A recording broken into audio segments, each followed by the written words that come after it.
ҷумҳурии Туркия дар ҷанубу шарқи Аврупо ва ҷанубу ғарби Осиё ҷойгир аст. Пойтахташ шаҳри Анқара, аҳолияш тибқи барӯқатгирии соли 2021 85 миллион нафар. Шаҳри Истанбул ки дар барномаи навбатии даври олам доири он қисса хоҳем кард, бо зиёда аз 15 миллион аҳолии худ дар қалби Осиёву Аврупо ҷойгир аст.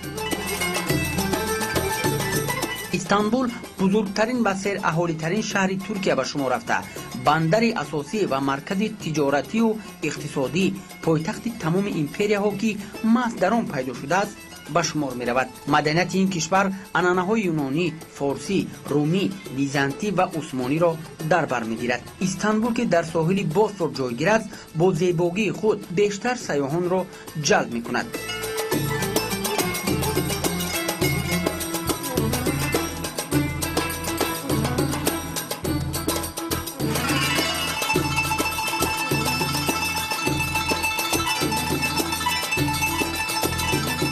ҳамарӯза садҳо ҳавопаймо аз тамоми ҷаҳон дар фурудгоҳи байналмилалии Истанбул фуруд меоянд ва аз ин ҷо ба дигар нуқоти олам парвоз мекунанд. Ширкати ҳавопаймоии Turkish Airlines ки аз калонтарин ширкатҳои ҳавопаймоист, анқариб ба тамоми кишварҳои олам парвоз анҷом медиҳад. Тариқи ин ширкати ҳавоии маъруфи олам сайёҳон ҳатто ба Австралия ва Аргентина парвоз мекунанд. аз ҷумҳурии Тоҷикистон низ ширкати ҳавопаймоии Turkish Airlines ҳафтае 3 парвоз анҷом медиҳад ки аксари шаҳрвандони мо ки барои сайёҳату тиҷорат ва корҳои давлатӣ ба Туркия сафар мекунанд, аз ин ширкат истифода мебаранд. зеро шаҳрвандон нархҳои дастрас, хизматрасонии сатҳи баланд ва парвози бароҳату бехатарро бо ширкати ҳавопаймоии Turkish Airlines дарёфтанд.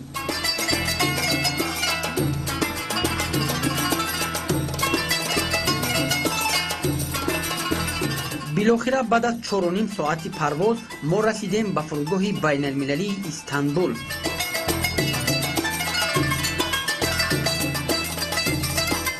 фурудгоҳи байналмилалии Истанбул 29 октябри соли 2018 ифтитоҳ гардид.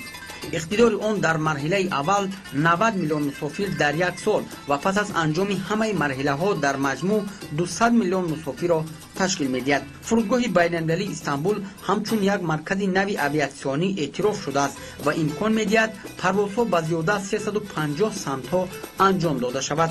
ба барномаи навбатии даври олам аз шаҳри Истанбули Туркия хуш омадед бинандаи азиз. инак мо фуруд омадем дар фурудгоҳи байналмилалии Истанбул ва нашри навбатии барномаи даври оламро аз шаҳри зебои Истанбул бо ҳам бинанда хоҳем буд. сарпарасти барнома ҳастанд ширкати ҳавопаймоии Turkish Airlines. бо ширкати ҳавопаймоии Turkish Airlines ҷаҳонро барои худ кашф кунед.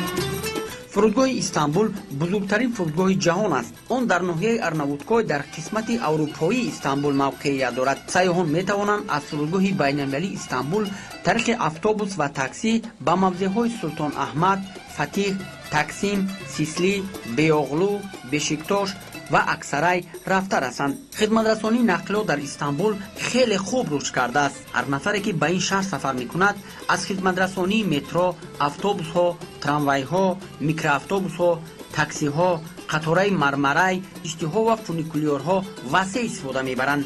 дар шаҳри Истанбул хатсайрҳои зиёди баҳрӣ низ мавҷуданд ки тариқи онҳо сайёҳон метавонанд ба кишварҳои Миср, Исроил, Юнон, Украина ва Федератсияи Россия сафари баҳрӣ дошта бошанд. хизматрасонии меҳмонхонаҳо низ дар шаҳри Истанбули Туркия дар сатҳи хеле хуб ба роҳ монда шудааст. аксари сайёҳон меҳмонхонаҳоро дар Истанбул тариқи онлайн банд мекунанд. дар ин шаҳри бузург ҳама намуди меҳмонхонаҳо аз хостел гирифта то меҳмонхонаҳои панҷситорадорро бо нархҳои дастрас пайдо кардан имконпазир аст.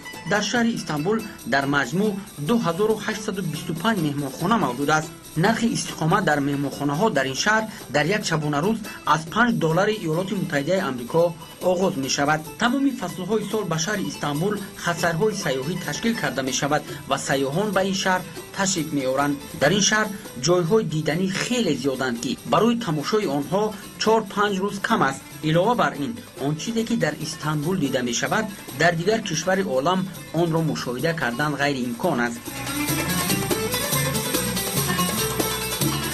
агар ба харитаи ҷаҳон ба Истамбул назар кунем, мебинем ки он ба ду қисм ҷудо шудааст: Осиё ва Аврупо.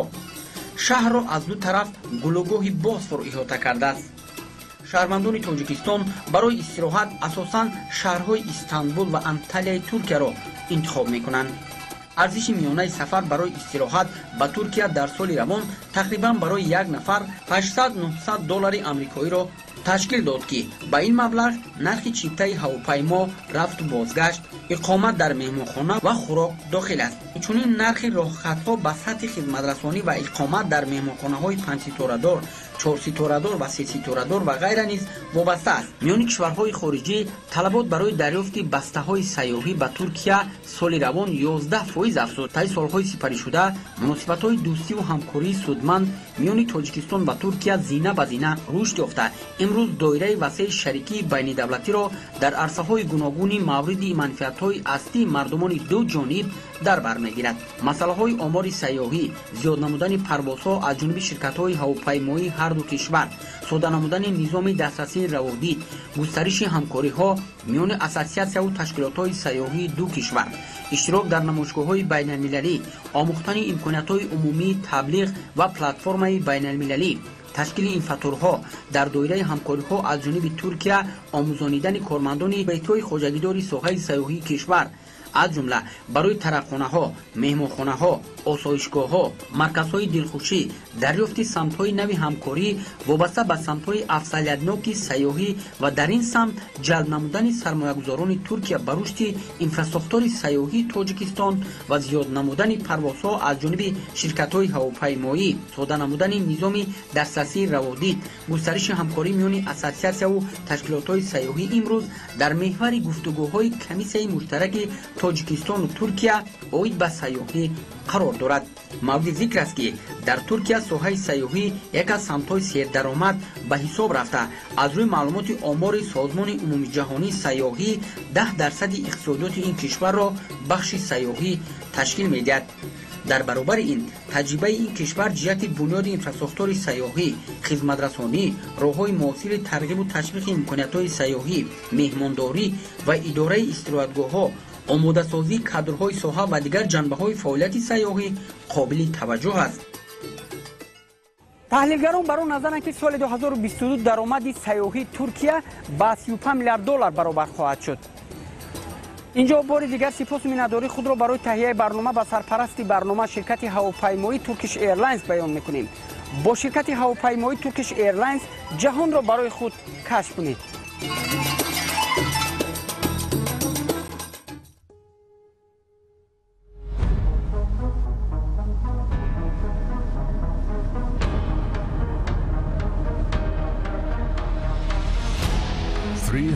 Million years ago, there was no Africa, Asia, Americas, or Europe. Just one big supercontinent, Pangaea. And today, there is still a force connecting those divided by distance, reversing millions of years of drifting.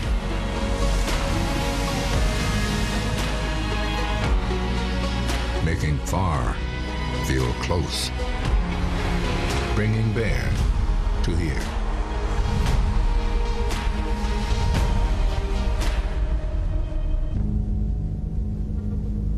Turkish Airlines.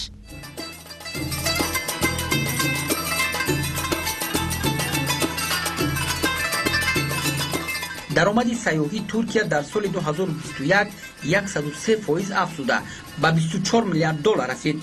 хароҷоти миёнаи шабонарӯзии як сайёҳ барои ҷойгиршавӣ 66 доллар, хориҷон 73 доллар ва шаҳрвандони Туркия ки аз хориҷа барои истироҳат ба Туркия омаданд 50 долларро ташкил додааст. дар соли 2021 аз Туркия 29 миллиону 357 ҳазору 463 сайёҳ дидан кардааст ки нисбат ба соли 2020 85% зиёд аст. хароҷоти сайёҳат дар соли 2021 нисбат ба соли 2020 67% афзуда ба наздики 2 миллиард доллар расид.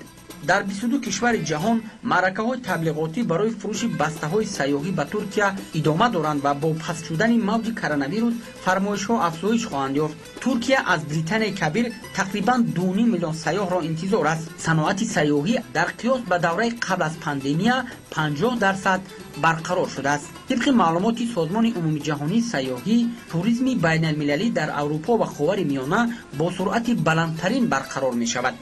аз моҳи январ то июли соли 2022 шумораи сафарҳо мутаносибан ба 74 ва 76% аз сатҳи соли 2019 расид.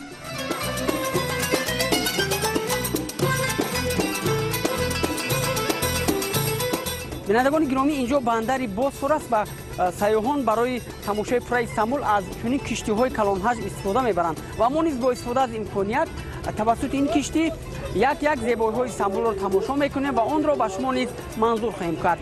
моро бинанда бошед.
минтақае ки мо қарор дорем халиҷи Босфор аст ва дар ин ҷо ин халиҷ Истамбулро ба ду қисмат, ба қисмати Аврупо ва Осиё ҷудо мекунад. барои 2 соат сайёҳат 20 доллари амрикоӣ баробар ба 200 сомони тоҷикӣ муайян шудааст.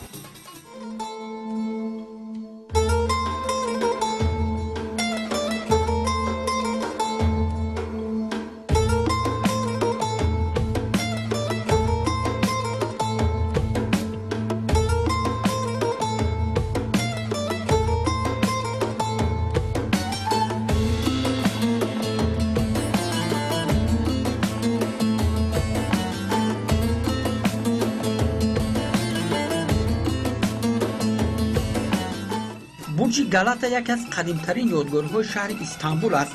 баландии ин манора 61 метрро ташкил медиҳад ва он дар асри 14 сохта шудааст ва аз ин ҷо ҳамаи минтақаҳои Истамбул комилан намоён аст.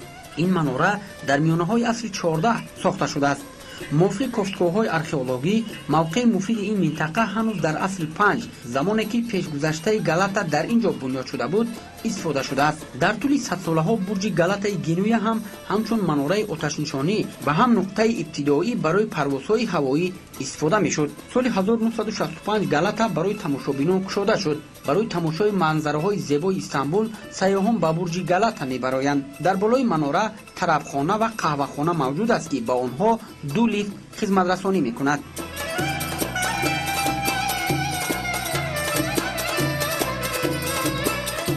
долмабахча яке аз бузургтарин қасри Туркия аст ки дар қалби Истамбул ҷойгир аст.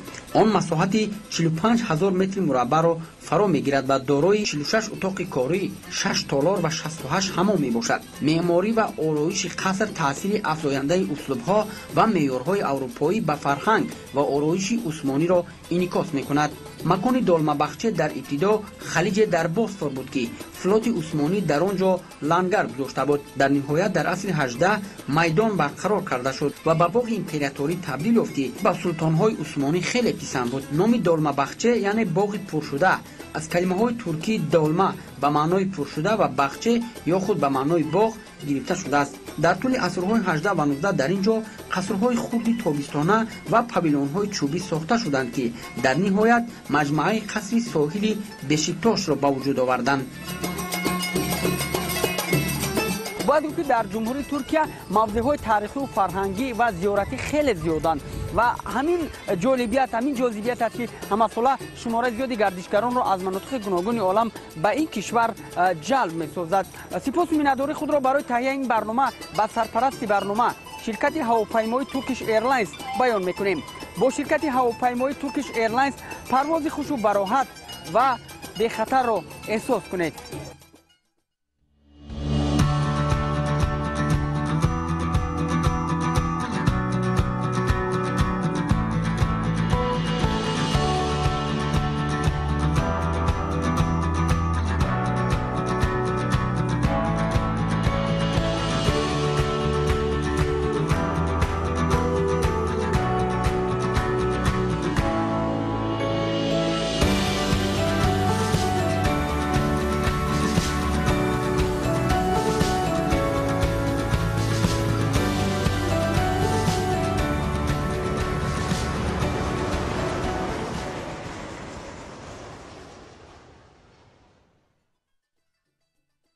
Айя София яке аз ҷозибаҳои асосии Истанбул ва макони ҷалби сайёҳоне, ки аз ин шаҳр дидан мекунанд, маҳсуб мешавад.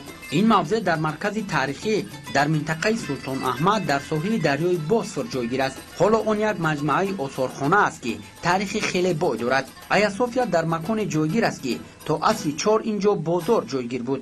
дар шакли ҳозираи худ бино соли 537 кушода шудааст. дар рафти сохтмон масолаи беҳтарин ва баландсифат, ки аз гӯшаю канори ҷаҳон оварда шуданд, истифода гардидааст. дохили маъбад бо тилло, нуқра, устухони фил ва сангҳои қиматбаҳо оро дода шудааст.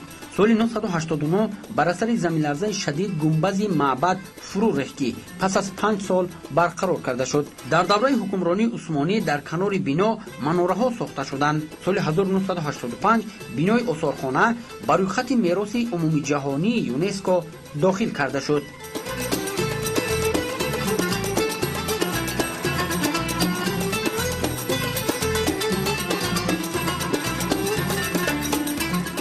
масҷиди Султон Аҳмад, ки бо номи масҷиди Кабуд низ маъруф аст, дар маркази Истанбул ҷойгир аст.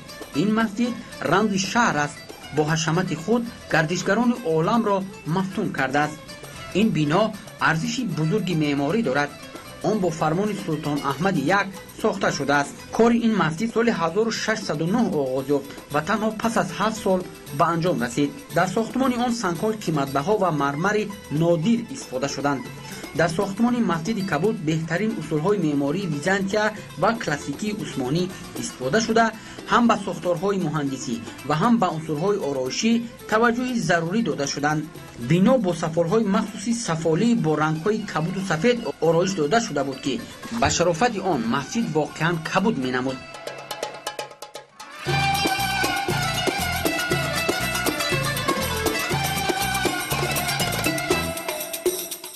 бурҷи духтар дар Истанбул мисли ҳайкалчаи шево дар бахмали тираи обҳои Босфор медурахшад. сарфи назар аз андозаи хурдаш, ин ёдгорӣ мавриди таваҷҷӯҳи сайёҳон қарор дорад. дар бурҷи духтар сайёҳон метавонанд дар тарабхонаи услубии асримиёнагӣ хӯрок хӯранд ва ба саҳни мушоҳидаҳо баромада аз мағозаи хурд тӯҳфаҳои хотиравӣ ва армуғонҳо харидорӣ намоянд. бурҷи духтар як аз рамзҳои машҳури Истанбул маҳсуб мешавад. бурҷи духтар як бинои зебои сеошунаи меъмории ғайриоддӣ мебошад, ки дар тӯли асрҳо гулугоҳи Босфорро зина додааст.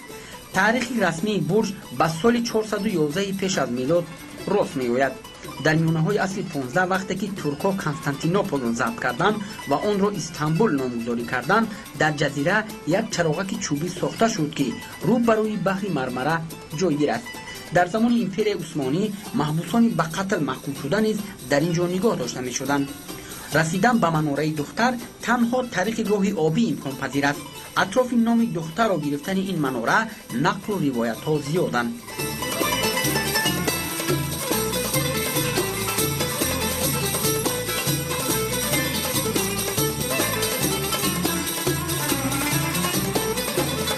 این حال ما قرار داریم در بحر مرمره که واقعا هم اینجا انبوه زیاد سیاحان رو دیدن ممکن است و اینجا پل اصلی زیر اون طرف خانه ها جایگیر هستند، خوراک های گوناگونی ترکی آماده میکنند و همچنین از اینجا کشتی ها سیاحان را به اطراف شهر استانبول سیاحت میدهند.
باغ گلخانه یک از جایهای دوست داشته سیاحان محلی و سیاحان بین المللی در استانبول است. هر یک نفری که به این باغ تشریف می‌آورد می‌تواند از اینجا منظره‌های شاه طلایی و بحر مرمره را تماشا کند. هر نفری که به شهر استانبول برای سیاحت می‌آید البته که باغ گلخانه را تماشا می‌نماید، زیرا آن کناره‌تر از موضع سلطان احمد جایگیر است. در زمان امپراتور عثمانی باغ گلخانه حدود قصر سلطان بود و در آن تنها سلطان و درباریان راه می‌رفتند. در سال 1880 باغ بار اول برای مهمانان گشوده شد. سال 1926 در آن مجسمه آتاتورک گذاشته شد. در سال 2003 آن پس از برقرارسازی طولانی از سوختار برای مردم باز شد. این حال ما قرار داریم در باغ گلخانه شهر استانبول که به مثل باغ ایرانی تاجیکستان است و باید گفت که در ماه اپریل همه ساله در اینجا فستیوال سیر گل لاله برگزار کرده می شود. اینجا جا دارد که بار دیگر سپاس مینه‌داری خود را برای تهیه این برنامه به سرپرست برنامه شرکت هواپیمایی ترکیش ایرلاینز بیان کرده باشیم. با شرکت هواپیمایی ترکیش ایرلاینز پرواز خوش و براحت و بی خطر را احساس کنید. باغ امیرگان یک از باغ‌های معروف شهر استانبول به شمار می رود که در شفت باغ گلخانه جایگیر است. در فصل بهار در این باغ فستیوال گل لاله برگزار کرده می شود. در حدود باغ امیرگان 3 پاویلیون، میدان سیروگشت، قهوه‌خانه و دیگر مرکزهای خدمترسانی موجود است.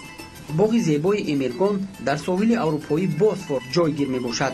در اینجا تا میانه عصر 16 آدمان زندگی نمی کردند، اما پس از آنکه که این زمینی بی‌ثمر به باغ تبدیل یافت و با نام پارک فریدون بی معروف شد، مردم در اطراف آن زندگی را از سر گرفتند. در طول 100 سالها باغ چند مرتبه عوض شد و در آخر سالهای 1860 هدیو اسماعیل پاشا حاکم مصر و سودان 3 ایوان چوبی ساخت که تا امروز در باغ باقی ماندند. امروز در میدان باغ که تقریبا 470,000 متر مربع را تشکیل می‌دهد، زیاده از 120 نوع بوته و درختان می‌رویند. در بین این گوناگون رنگی می‌توان نمودهای خیلی نادر را پیدا کرد، مثلا دارچین و مخاطین، ارچه سفید کلرادو و غیره. اما کشتزار لاله محلی به مهمانان تأثیرات فراموش نشونده می‌بخشد. در فصل بهار سیاحان و ساکنان محلی برای اشتراک در جشنواره گل عنعنوی ترکی به امیرگان می‌آیند. این چهاربینی وسیع مقیاس از سال 2005 همه ساله برگزار کرده می شود. اکواریوم استانبول یکی از 10 اکواریوم کلانترین در جهان به شمار رفته. غنجایش آب در آن 6.8 میلیون لیتر را تشکیل می دهد. ساختمان این مجموعه دوآشانه در ساحل بحر مرمره سال 2003 آغاز شده بود. این اکواریوم با سازمان بین‌المللی اوکیان پروژکت یعنی اعضای اساسیاسیون جهانی حیوانات و اکواریوم ها داخل شد. افتتاح آن ماه اپریل سال 2011 صورت گرفته بود. اکواریوم استانبول یک از بهترین اکواریوم های جهان با نوع‌های موضوعی می باشد. نمایش اینتراکتیوی فیلم ها، صداهای مخصوص و روشنایی در نظر اول کس را مفتون می کند. зарфҳои обӣ шаклҳои гуногун доранд ки манзараҳои баҳрро пеши назар меоранд. он тахтаи электронӣ ҳисоббарор дорад ки дар он тамоми маълумот дар бораи ҳаёти баҳрӣ нишон дода шудааст. хиёбони Истиқлол яке аз маконҳои дигари Истанбул ба шумор меравад. ҳар сайёҳе ки ба ин шаҳр сафар мекунад албатта аз хиёбони Истиқлол дидан мекунад. ин як минтақаи хеле кӯҳан ва зиндаи Истанбул аст ки дар он фарҳангҳои гуногун бо ҳам пайвастанд. бо гузашти вақт ин минтақа ба маркази муҳими тиҷорат табдил ёфт. пас аз эълони ҷумҳурии Туркия дар соли 1923 майдони Тақсим дар ноҳияи Беоғлу тадриҷан ба маркази муосири Истанбул табдил ёфт ва ноҳияи таърихии Султонаҳмад маркази сайёҳии шаҳр ҳисобида шуд. дар маркази майдони Тақсим соли 1928 муҷассамае бо номи ҷумҳурият гузошта шуд. баландии муҷассама 12 метр буда дар пояи он қаҳрамонони ҷанги озодихоҳии миллӣ тасвир шудааст. дар биноҳои гирду атрофи майдон меҳмонхонаҳо, тарабхонаҳо ва қаҳвохонаҳо маскан гирифта аксар вақт дар худи майдон намоишҳои гуногун барпо мегарданд. аз майдони Тақсим машҳуртарин кӯчаи Истанбул Истиқлол сарчашма мегирад ки ҳамасола миллионҳо сайёҳон аз он дидан мекунанд. дарозии кӯча қариб 1.5 километр аст. ин кӯчаи пиёдагард аст, аммо барои трамваи таърихӣ ки ранги сурх дорад истисно аст. сайёҳоне ки ба ин ҷо ташриф меоранд метавонанд ройгон аз мусиқии зинда лаззат баранд, зеро кӯча ҳамеша пур аз навозандагони кӯчагӣ аст.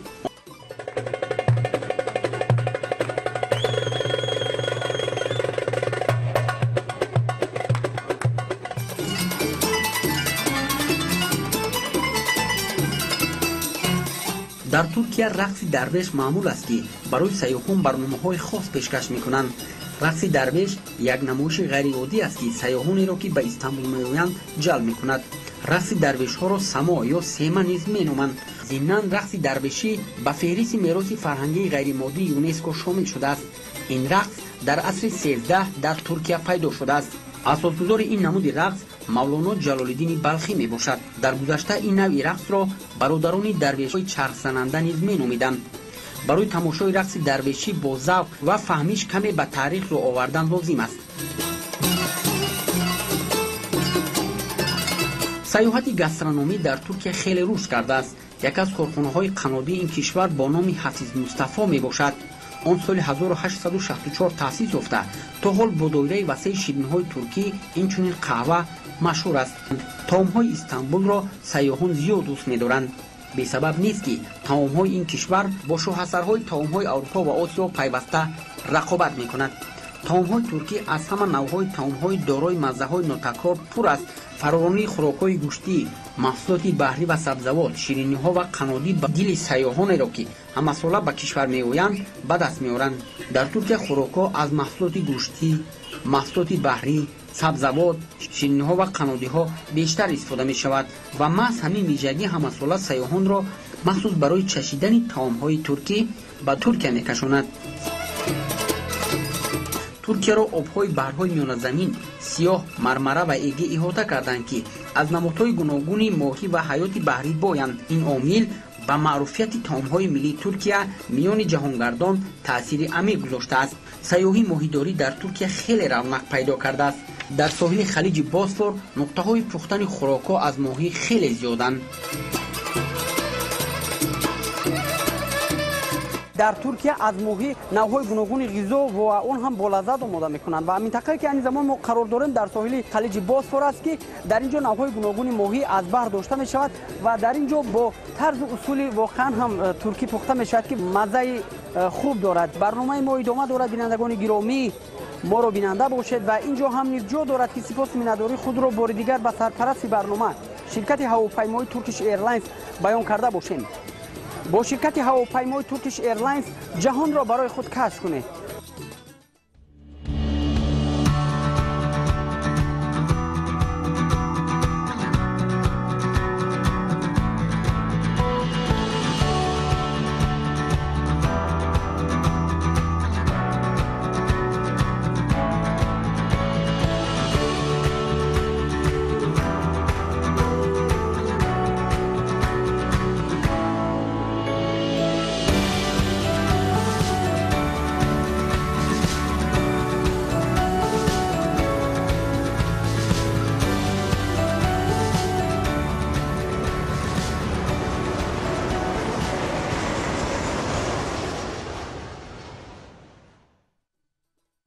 سیمید در ترکیه یک نوع شیرینی است که هنوز از زمان سلطنت عثمانی در این کشور معلوم بوده است. آن از محصولات معمولترین آرد، تخم نمک، آب و روغن زیتون آماده می شود و در بالای آن کنجد بریان کرده شده پاشیده می شود. در گذشته کوچه فروشان با آرابه‌ها در شهر سیر و گشت کرده سیمید را سرودخوانان به مردم دسترس می کردند. در سال 2010 سیمید بهترین و معمولترین طعام ملی در کشور دانسته شد. به حساب میانه هر یک فروشنده سیمید در یک روز تا $50 آمریکایی درآمد به دست می‌آورد. اما روزا هر یک نانپز تا 1000 سیمید می‌پزد. عین زمان به گفته کارشناسان سیمید در بین دیگر محصولات موقع بلندترین را اشغال می‌کند. نه همه گوشت خریده می‌توانند، اما لیره آخرین را برای غذای ارزان یعنی سیمید صرف می‌کنند. سیمید همچنین وسیله به آسانی نجات یافتن از گرسنگی آنهایی است که برای خوراکخوری فرصت نمی‌یابند. بینندگان گرامی، در همه نقطه‌های استانبول چنین دکان‌های فروش شیرینی دیدن ممکن است که آن را در ترکیه سیمید نام می‌برند و این حال ما آن را می‌چشیم و به شما بینندگان گرامی آن را خطر خواهیم کرد. ما را بیننده باشید و دیگر شبکه نگذارید. در ترکیه یک نوعی مخصوصی یخماس موجود است که هر یک سیاحی که به اینجا سفر می‌کند باید آن را چشد. آن را در زبان ترکی مرش داندورما می‌نامند که معنای یخماس قهرمان مرش را دارد. این یخماس از نام ولایت قهرمان مرش ترکیه گرفته شده است. این شیرینی غیر عادی که در ترکیه خیلی معمول است، آن را نمی‌توان یخماس کلاسیکی نامید. یخماس را به معنای مقرره خود آماده کردن غیر امکان است. این شیرینی از شیر بز، اینچنین خاکه ارخیده آماده شده است. عمیق‌ترش لونده ارخیده خشک کرده شده به خاکه تبدیل داده شدند. وطن این یخماس شهر قهرمان مرش است. تاریخ این یخماس مشهور چند عصر پیش گفته می شود. داندورما یا خود یخماس در ظرف‌های مخصوصی چوبین فروخته می شود و برای آنکه غفل نشود آن را دائما خمیر کردن لازم می آید. این روند از یخماس فروش زحمت زیاد را طلب می کند. نکته دیگری که همیشه سیاحان را به حیرت می آورد این است که چنین یخماس به چون و چرا با کارت و چنگک پیشکش کرده می شود، زیرا در اکثر موارد خوردن آن خیلی مشکل است. ضمناً این یخماس دارای بسیار عنصرهای مفید است. فروشندگان یخماس با هر نغمه و اصول و با شوخی‌های خود مشتریان را جلب می‌کنند. این حال ما یک عدد یخماس می‌خریم و بینندگان گرامی آن را به شما نشان می‌دهیم. ما را بیننده باشید و دیگر شبکه نگذارید.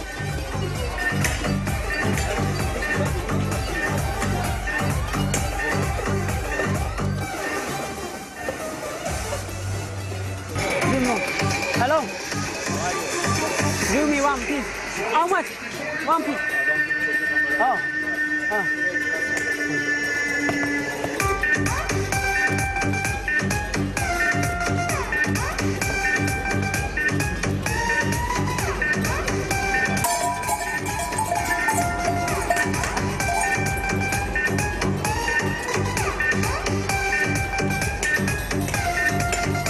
بعد دیگر شبکه نگذارید.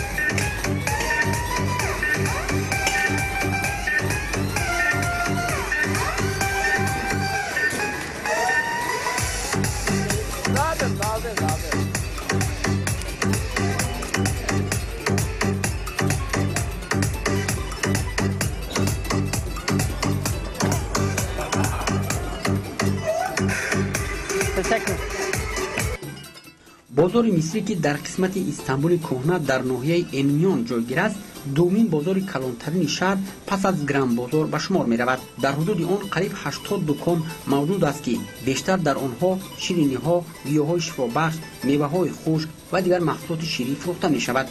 آن را ابتدا بازار نو و اینچنین مادرن می نامیدند. بعدتر آن را مصری نامیدند از سبب آن که قسم زیادی محصولات آن وقت از هندوستان به اروپا توسط مصر انتقال داده می شد. بازار مصر دو مرتبه سالهای 1691 به 1940 آتش گرفت. در رفت کارهای برقرارکنی سالهای 1940-1943 مجموعه بسیار ویژگی‌های اصلی خود را گم کرده است.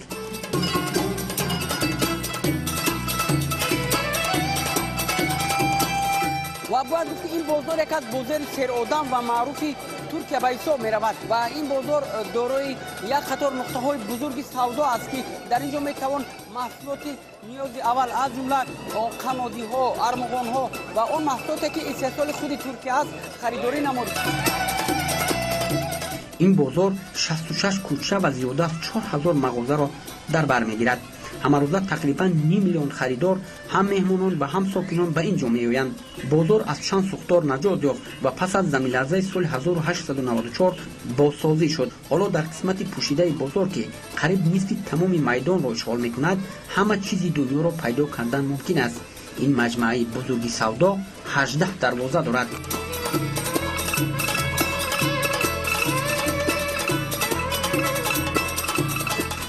аксарай ва бахусус лалелӣ марказҳои асосии воридот, содироти матоъ, либоси арзон, пояфзол, қисмҳои мошин ва чарм мебошанд ки харидорон аз кишварҳои аврупои шарқӣ ва осиё тариқи автобусҳо ба ин ҷо меоянд. дар ин ҷо на танҳо бо забони туркӣ, балки русӣ ва забони англисӣ низ ҳарф мезананд. аксарай яке аз шаҳракҳои истиқоматии ноҳияи фотеҳ аст ки паҳлӯи маҳаллаи лалелии ноҳияи таърихии эминиён дар қисми аврупои Истамбули муосири Туркия ҷойгир аст. айни замон аксарай ба мисли лалелӣ ва беязид ба рушди сайёҳӣ ва тиҷорат бо кишварҳои аврупои шарқӣ пеш аз ҳама бо иттиҳоди давлатҳои мустақил, инчунин Руминия нигаронда шудааст. дар ин ҷо аксар вақт коргарони рӯззабон инчунин навиштаҷоти сершуморо бо забони русӣ пайдо кардан мумкин аст. дар маҳаллаи истиқоматии аксарай асосан муҳоҷирон аз давлатҳои иттиҳоди давлатҳои мустақил зиндагӣ мекунанд.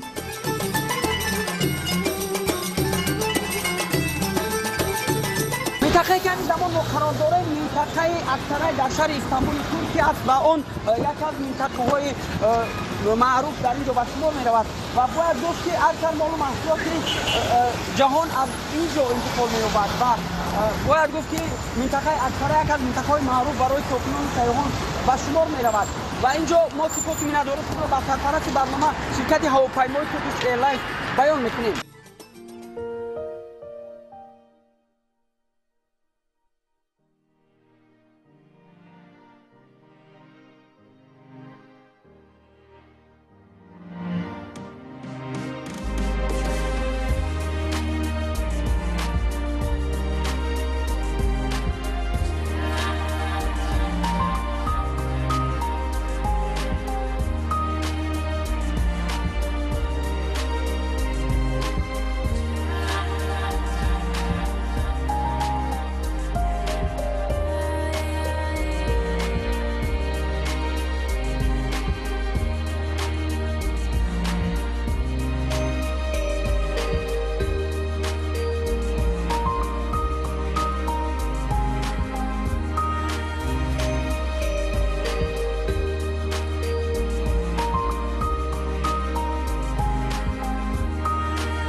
аксари дуконҳои бозори лалелӣ аз солҳои 1980 ба яклоқфурӯшӣ машғуланд. имрӯз ҳам дидан мумкин аст ки занон дар ин ҷо хариди калон мекунанд. дар ин бозор дуконҳои чакана низ мавҷуданд. асъори тиҷорат асосан дар ин ҷо бо лири туркӣ ва доллари амрикоӣ сурат мегирад.